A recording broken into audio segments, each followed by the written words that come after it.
Sometimes if you are using WhatsApp and if you want to make calls in low mobile data, then you must open the settings by pressing the three dot here, and from there you can take the settings in your WhatsApp. So if you click the settings, you can see settings here. If you click the settings, then a page like this arrives, and here you can see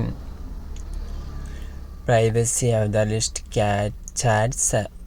Below that there you can see storage and data. You must click this storage and data here. So if you click the storage and data, then you can see here comes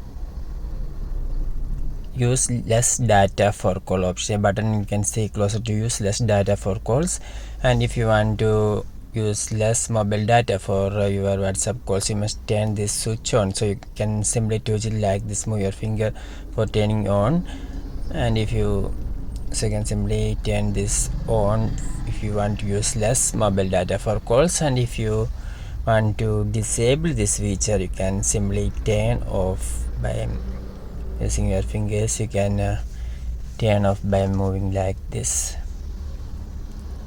For more videos, subscribe. Thank you.